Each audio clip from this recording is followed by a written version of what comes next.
ছেলেটা গীতা হাতে করে নিয়ে যে বিভ্রান্তটা ছড়াচ্ছে এ নয়, এর সাথে আরো অনেকে আছে। একটাই কারণ, হুজুর কি বলেছিল সেই ভিডিওটি পুরোপুরি আমার কাছে আছে। দুধকে দুধ আর পানিটা পানি করে দেবো। সর্বপ্রথম এই ছেলেটার ভিডিও দেখুন, তারপর এক ঘনঘট জবাব আমি দিয়ে দেবো যে হুজুর যে কথাটা বলেছিল। চলো ভিডিওটি শুরু করি। গীতায় নাকি লেখা আছে ছেলে মাকে ধর্ষণ করে, যে ওদের গীতায় যে ছেলে মাকে ধর্ষণ করবে এটা লেখা আছে, কিন্তু বলবো না। পীরজাদা সৈয়দ মোহতাবা তিনি এই কথা বলেছেন, আমাদের এই পবিত্র গীতায় ভগবান শ্রীকৃষ্ণের মুখ নিঃসৃত বাণী, এই গীতায় এই কথা লেখা আছে। এত বড় কটূক্তি।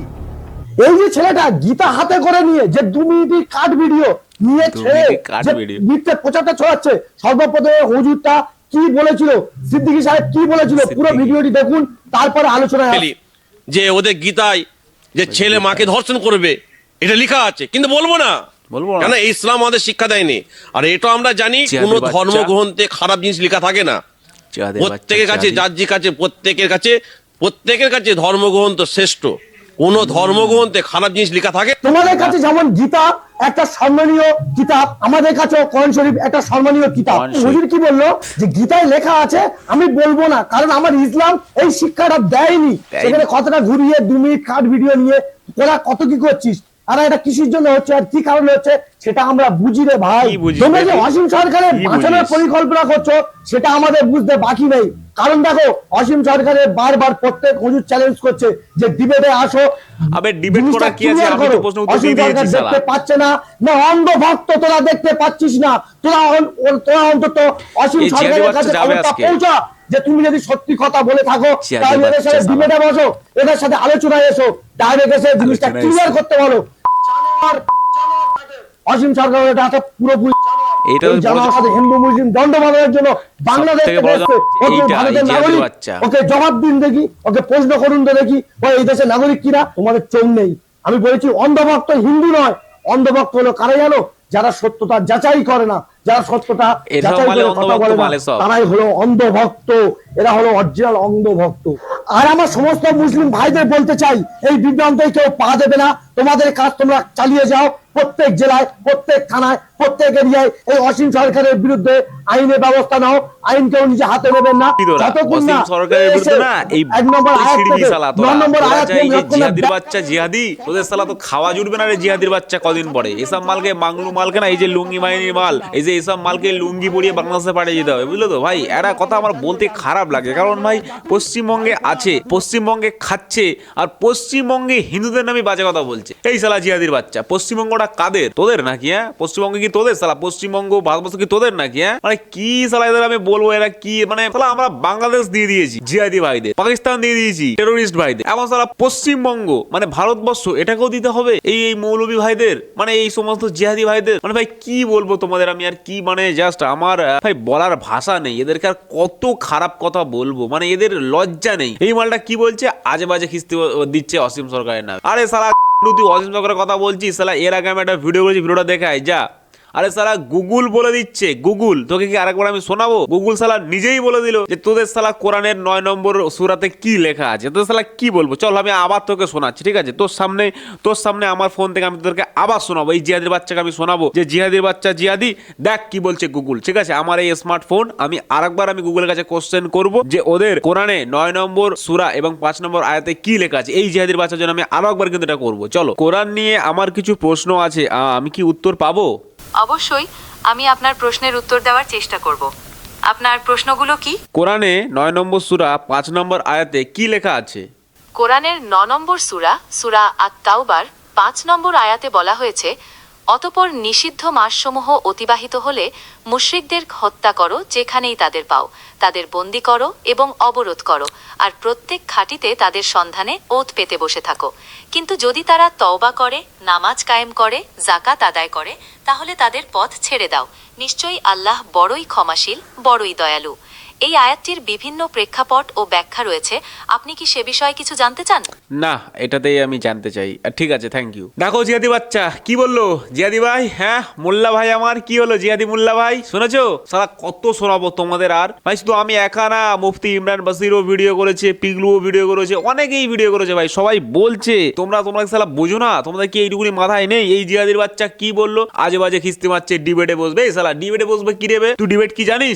তুই ডিবেট বানান করতে দেখি সালা অশিক্ষিত মাল, জানে না কিছু, ডিবেট করছে এখানে। সালা তোর কাছে ফোন তো আছে, এরকম একটা আমাদের স্মার্টফোন তো আছে ভাই, একটা স্মার্টফোন তো আছে, পয়সা দিয়ে তো কিনেছিস জিহাদির বাচ্চা।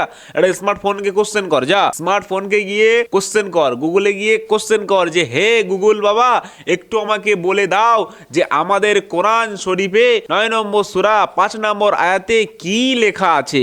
আমি তো অশিক্ষিত, আমি তো পড়তে পারি না, না আমি বাংলা পড়তে পারি, না আমি আরবি পড়তে পারি, আমি তো কিচ্ছু পড়তে পারি না, ওই জন্য আমি তোমার কাছে জিজ্ঞেস করছি। এইভাবে গিয়ে জিজ্ঞেস কর শালা, তখন দেখবি যে তোর এই কোরআন শরীফে কি আছে না সব বলে দেবে। আমি ভাই এই ফোনকে না, আমার ফোনকে যদি আমি যা জিজ্ঞেস করবো, যত নম্বর সূরা, যত নম্বর আয়াত, যত নম্বর হাদিস, যাই জিজ্ঞেস করবো ভাই ও সব বলে দেবে, সব বলে দেবে। দেখবি আরো কত হাদিস আমার কাছে আছে, সমস্ত হাদিস যদি আমি এক্ষুনি বের করি না, 32, 34, 38, 284 অনেক আমার কাছে হাদিস নাম্বার আছে। সেই হাদিস নাম্বারগুলো আমি যদি বের করে এক করে সব শোনাই না, পাগল হয়ে যাবি তুই, পাগল। তোদের কোরআনে এত জঘন্য এত বাজে জিনিস লেখা আছে ভাই, তোর মাথা খারাপ হয়ে যাবে। অসমার ঘটনা থেকে নিয়ে শুরু করে ভাই, অসমা ঘটনা তোমরা তো জানোই ভাই, অসমা ঘটনা কি ছিল তোমরা কি জানো? অবশ্যই তোমরা জানো অসমার ঘটনা কি হয়েছিল। চলো আমি গুগলকে আবার জিজ্ঞেস করবো যে অসমা ঘটনা কি হয়েছিল। দাঁড়া, এই জিহাদির বাচ্চাকে আমি জিজ্ঞেস করছি, এই জিহাদির বাচ্চা শোন, এই তোকে আমি শোনাবো আবার। জিহাদির বাচ্চা, আমি আমার এই ফোন থেকে জিজ্ঞাসা করবো, ঠিক আছে? আমি আমার ফোন থেকে আমি গুগলকে জিজ্ঞাসা করবো যে তোদের কোরআনে কি লেখা আছে, অসমাকে তোরা মেরেছিলিস কিভাবে, মানে তোরা মারিস, তোদের নবীজি মেরেছিল, তোদের নবীজি কি করে মেরেছিল, চল আমি প্রমাণ করে দিচ্ছি, ঠিক আছে? ভালো করে শোনবে, ভালো করে শোন, কিন্তু খবর আছে, ঠিক আছে? ভালো করে শোন। কোরআনে অসমাকে মারার ঘটনা কেন হয়েছিল, অসমাকে মারা হয়েছিল কেন? যেমনটি আগে উল্লেখ করা হয়েছে, আসমা বিনতে মারওয়ানকে হত্যার কারণ ছিল তার কবিতা, যেখানে তিনি ইসলাম এবং মহানবীকে আক্রমণ করেছিলেন। এই কাজকে তৎকালীন সময়ে ধর্মদ্রোহিতা এবং রাষ্ট্রদ্রোহিতা হিসেবে দেখা হয়েছিল, যা তার মৃত্যুর কারণ হয়। আপনি কি এই বিষয়ে আরো কিছু জানতে চান? আসমাকে যে মেরেছিল নবীজি, মানে কাকে দিয়ে এবং কিভাবে মেরেছিল, সেই ঘটনা একটু জানতে চাই। ঐতিহাসিক সূত্রে এরকম কোনো সরাসরি উল্লেখ নেই যে মহানবী সাল্লাল্লাহু আলাইহি ওয়াসাল্লাম সরাসরি কাউকে আসমা বিনতে মারওয়ানকে হত্যার নির্দেশ দিয়েছিলেন। তবে কিছু বর্ণনায় উল্লেখ রয়েছে যে একজন ব্যক্তি নিজের উদ্যোগে এই কাজটি করেছিলেন। এই ঘটনাকে অনেকে রাজনৈতিক এবং ধর্মীয় প্রেক্ষাপটে ব্যাখ্যা করে থাকেন। আপনার আর কিছু জানার আছে? না, আমি বলছিলাম যে নবীজি তাকে তো বলেছিল, মানে যেহেতু নবীজিকে নিয়ে কটূক্তি করতো, তারপরে একজন যিনি গেলেন নবীজির হয়ে যে তাকে মারলেন, মানে তাকে যে তরবারি দিয়ে মারলো, কিভাবে মারলো সেই ঘটনাটা একটু বলুন। ইসলামী বর্ণনা অনুযায়ী ওই ব্যক্তি রাতের অন্ধকারে তার বাড়িতে প্রবেশ করে এবং তাকে তরবারি দিয়ে হত্যা করে। এই ঘটনাটি তাৎক্ষণিক প্রতিক্রিয়ার ফল হিসেবে দেখা হয়, কারণ তার কটূক্তিকে গুরুতর অপরাধ হিসেবে গণ্য করা হয়েছিল। আপনি কি এই বিষয়ে আরো কিছু জানতে চান? আচ্ছা, এই অসমাকে মারাটা কি ঠিক হয়েছে? এই ঘটনাটিকে নৈতিকভাবে এবং ধর্মীয়ভাবে বিভিন্ন দৃষ্টিকোণ থেকে দেখা হয়। কিছু দল একে তৎকালীন প্রেক্ষাপটে ন্যায়সঙ্গত মনে করে, কারণ ধর্মদ্রোহিতা একটি গুরুতর অপরাধ ছিল। তবে অনেকে এই ধরনের হত্যাকে মানবাধিকারের লঙ্ঘন হিসেবেও দেখেন। এটি একটি বিতর্কিত বিষয় এবং বিভিন্ন সমাজে এর গ্রহণযোগ্যতা ভিন্ন।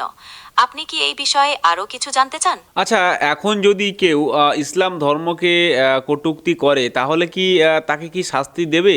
মানে এরকম কোনো কি বিধান আছে ইসলামে যে কেউ যদি তাদের ধর্ম নিয়ে কিছু বলে, তাহলে তাকে সঙ্গে সঙ্গে শাস্তি দেবে, বা তাকে ফাঁসিতে চড়াবে, বা তাকে জঘন্য কোনো রকমের শাস্তি দেবে, এরকম কিছু আছে কি ইসলামে কোনো বিধান আছে? ইসলামী শরীয়তে ধর্ম অবমাননার জন্য বিভিন্ন শাস্তির বিধান রয়েছে, যা বিভিন্ন দেশ ও সমাজে ভিন্নভাবে প্রয়োগ করা হয়। কিছু দেশে এর জন্য মৃত্যুদণ্ডও হতে পারে। তবে এই বিধানগুলো এবং এগুলোর প্রয়োগ সবসময় বিতর্কিত এবং বিভিন্ন মতামতের জন্ম দেয়। আপনি কি কোনো নির্দিষ্ট দেশ বা প্রেক্ষাপট সম্পর্কে জানতে চান? ভারতবর্ষে কি নিয়ম আছে আমাদের ইন্ডিয়াতে? ভারতে ধর্মীয় অনুভূতিতে আঘাত করা একটি অপরাধ এবং এর জন্য শাস্তির বিধান রয়েছে। তবে ভারতে ধর্মত্যাগের বা কটূক্তির জন্য সরাসরি মৃত্যুদণ্ডের বিধান নেই। ভারতীয় আইন এই ধরনের অপরাধের জন্য জেল এবং জরিমানার কথা বলে। আপনি কি এই বিষয়ে আরো কিছু জানতে চান?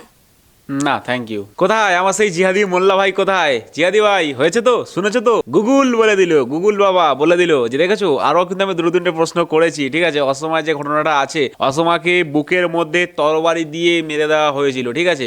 এবার আমি জানি গুগলের কাছে সঠিক ইনফরমেশন ঠিকঠাক দিয়ে রাখেনি, কিন্তু এইগুলো যদি আমরা পৌরাণিক বই মানে যে মুসলিমদের যে কোরআন আছে, পুরনো যে কোরআনগুলো আছে, সেই কোরআনগুলো আমরা যদি ঘাঁটি, তাহলে সেখানে ভালো করে সেই হাদিসে লেখা আছে যে অসমাকে কিভাবে মানে নির্মমভাবে হত্যা করা হয়েছিল।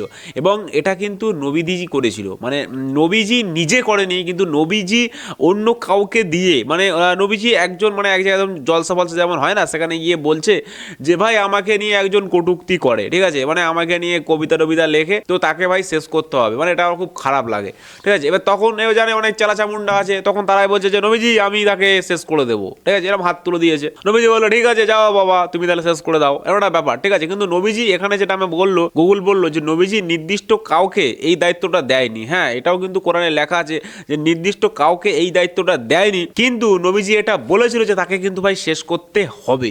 এবার তোমাদের মধ্যে তোমরা কে শেষ করবে সেটা তোমরা দেখো। এবার তার মধ্যে একজন ভাই জিহাদি ভাই সামনে এগিয়ে এসেছিল এবং সে এই অসমাকে নির্মমভাবে হত্যা করেছিল, তার বুকের মধ্যে তরবারি ঢুকিয়ে এই বুকের থেকে পিঠের পিছন দিক দিয়ে বের করে দিয়েছিল। মানে সে একটা চরম একটা খুব বাজে একটা মর্মান্তিক ঘটনা। ভাই এরকম ঘটনা আমার কাছে অনেক আছে, ঠিক আছে? আমি এইসব না জেনে না আকাশে বাতাসে কথা ছুড়ি না, ঠিক আছে? বা এই যে এই অসীম সরকার ভাই না জেনে আকাশে বাকাশে কথাবার্তা বলে না। এবং আমরা কিন্তু এটা জেনে নিলাম যে আমাদের ভারতবর্ষে যদি কেউ ইসলাম নিয়ে যদি কটূক্তি করে, তার শাস্তি কি হতে পারে ভাই? এখানে আমাদের ভারতবর্ষে কিন্তু সেরকম ধরনের বিধান নেই যে ইসলাম নিয়ে কেউ যদি কটূক্তি করে তো তাকে মৃত্যুদণ্ড দেওয়া হবে। কিন্তু এখানে ভাই আমরা তো দেখেছি, ওরে বাবা কেস কাছারি করে একদম বিশাল ব্যাপার করে দিয়েছে। অসীম সরকারের এই চাই, অসীম সরকারের ফাঁসি চাই, এটা বিশাল ব্যাপার। ঝান্ডু হবে আমার, কেল্ডু হবে, তোরা শালা ওই জিহাদিগিরি করে যা, ঠিক আছে? তো ভাই ভারতবর্ষে তোমাদের সব জিহাদিগিরি চলে, নেই চলেগা রে ভাই, নেই চলেগা। এটা ভারতবর্ষ, ঠিক আছে? এখানে ভাই সব মানুষ থাকে, এখানে শান্তিপ্রিয় মানুষ থাকে, আর সব থেকে বড় কথা এখানে হিন্দু মানুষ থাকে, সনাতনী মানুষ থাকে। তো হিন্দু মানুষ, সনাতনী মানুষ সবসময় কিন্তু ভাই প্রেম বিলায় মানুষকে, ঠিক আছে? মানুষকে ভালোবাসা দেয় এবং মানুষের মধ্যে প্রেম বিনিময় করে এবং মানুষের মধ্যে ভালো জিনিসটা সৃষ্টি করে এবং ভালো জিনিসটা মানুষের মধ্যে বিতরণ করে। কিন্তু এই জিহাদি ভাই এই মোল্লা ভাইরা করতে পারে না, এটা আমি জানি ভাই।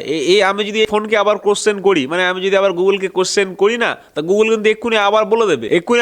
আমি যদি বলি যে কোন ধর্ম মানুষকে প্রেম নিবেদন করে বা প্রেম বিলয়, যদি আমি এক্ষুনি বলবো হিন্দু ধর্ম। আরে ভাই সমাজ জানা আছে ভাই, সব ঘেটে এটুকু হয়েছে, ঠিক আছে? আর তোমরা সব জিহাদি মোল্লা ভাই, অশিক্ষিত মাল, তোমরা তো কিছু জানো না, তো তোমরা কি করবে ভাই? ওই সবই করবে। তো যাই হোক ভাই, আরো একটা ভিডিও আছে, যে ভিডিওটা আমি দেখাবো যে আমাদের গীতা নিয়ে ভাই কত বাজে কথা বলেছে, সেটা আমি দেখাচ্ছি, চলুন। পবিত্র গীতার মধ্যে লেখা আছে ছেলে মাকে করে, কি বলছে শুনুন। ওদের গীতায় যে ছেলে মাকে করবে, ছেলে মাকে করবে, এটা লেখা আছে, কিন্তু বলবো না। ওদের গীতায় যে ছেলে মাকে করবে, ছেলে মাকে করবে, এটা লেখা আছে, কিন্তু বলবো না। তো বন্ধুরা আপনারা শুনলেন, তার দাবি হলো ভগবান শ্রীকৃষ্ণের মুখনিসৃত বাণী, তার মধ্যে নাকি এরকম কিছু কথা লেখা আছে যেখানে ছেলে নিজের মায়ের সাথে করবে। যে বলেছে এই কথা তাকে আমি ওপেন চ্যালেঞ্জ করছি, গীতার কততম অধ্যায়ের কততম শ্লোকে লেখা আছে এই কথা, যেখানে ছেলে মাকে,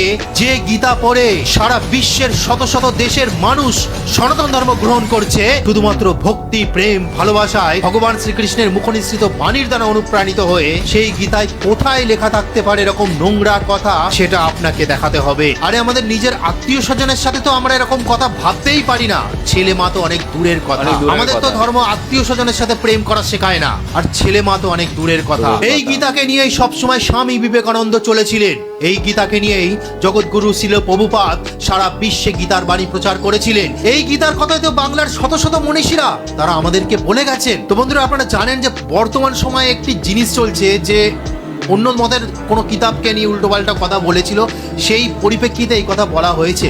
কিন্তু আমি এইটা দেখছি যে যখন ওই কেসটা ঘটে গেল, তখন হিন্দু ধর্মের মানুষরাই সেই মানুষটার বিরুদ্ধে গিয়ে কেস করছে, এফআইআর করছে, ডায়েরি করছে, জেনারেল ডায়েরি, যে ওই কিতাবকে অপমান করা হয়েছে বলে আমরা এই স্টেপগুলো নিচ্ছি। কিন্তু ভগবান শ্রীকৃষ্ণের মুখনিসৃত বাণী গীতাকে নিয়ে যখন এরকম নোংরা কথা বলা হলো, তখন তাদের টিকি খুঁজে পাওয়া যাচ্ছে না, তারা কোথাও যাচ্ছে না, কোথাও মেল করছে না। চিন্তা করে দেখুন সেকুলার কাকে বলে। যে মূল সমস্যা তৈরি হয়েছে, আমরা চাই না যে এরকম কোনো সমস্যা তৈরি হোক, তাও যেহেতু হয়েছে, দেশের প্রশাসন আছে, কোর্ট আছে, আইন ব্যবস্থা আছে, আপনারা সেখানে গিয়ে ব্যবস্থাপনার চেষ্টা করুন। কিন্তু তাই জন্য গীতাকে আপনারা অপমান করে দেবেন? তো বন্ধুরা, আপনারাই বিচার করুন। আজ ভগবান শ্রীকৃষ্ণের মুখনিসৃত বাণীকে নিয়ে আজকের দিনে দাঁড়িয়ে এই কথা শুনতে হচ্ছে। কি বলবো ভাই, আর কি বলবো বলো। এরকম ভিডিও ভাই অনেকেই বানিয়েছে, অনেক দাদারা বানিয়ে। তো তারা ভাই এটাই বলতে চাইছে যে কেন ভাই এরকম, কেন অসীম সরকার যে বলেছে কোরআনকে নিয়ে একটু কথা বলেছে, সেই জন্য ভাই তারা গীতাকে নিয়ে বাজে কথা বলে দিল। মানে এরা কিন্তু ভাই, আমি বললাম না, এরা জিহাদির বাচ্চা এরকমই। মানে এরা ভাই, এরা মানুষের মধ্যে প্রেম মিলায় না। কিন্তু তুমি এটা দেখো